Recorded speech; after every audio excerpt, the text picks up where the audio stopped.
Hyderabad LB Nagar లో petrol diesel కొరత తీవ్రంగా కనిపిస్తోంది. పలు ప్రాంతాల్లో పెట్రోల్ బంకుల్లో నో స్టాక్ బోర్డులు దర్శనమిస్తున్నాయి. దీంతో వాహనదారులు ఇబ్బందులు పడుతున్నారు.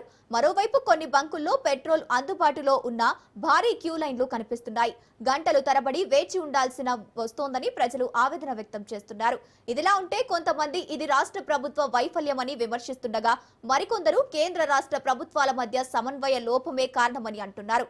అయితే కారణం ఏదైనా సరే ఇంధన కొరతతో ప్రజలు మాత్రం తీవ్ర ఇబ్బందులు పడుతున్నారు.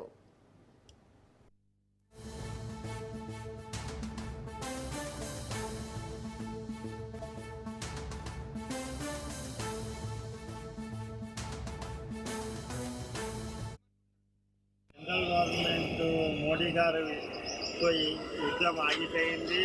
పుష్కలంగా పెట్రోలు డీజిల్ అన్ని రాష్ట్రాలలో ఉంది. తెలంగాణ రాష్ట్రం ఒకటే ఇట్లా ఇబ్బంది అయింది.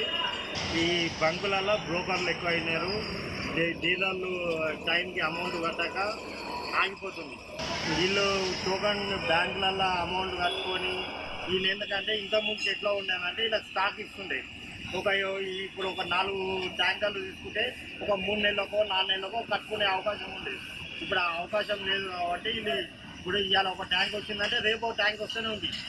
కానీ తెలంగాణలోనే ఇబ్బంది అవుతుంది. అన్ని రాష్ట్రాలలో ఖచ్చితంగా మోడీ గారి ఆశీస్సులతో అన్ని బంకులలో పెట్రోలు డీజిల్ ఉంది.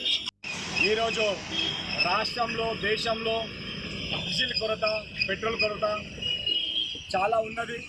మన రాష్ట్ర ప్రభుత్వాలు కేంద్ర ప్రభుత్వాలు మన రాష్ట్రానికి దేశానికి సరిపడా ఇంధన కొరత 3 నెలల నుంచి 6 నెలల వరకు ఉందని చెప్తున్నారు.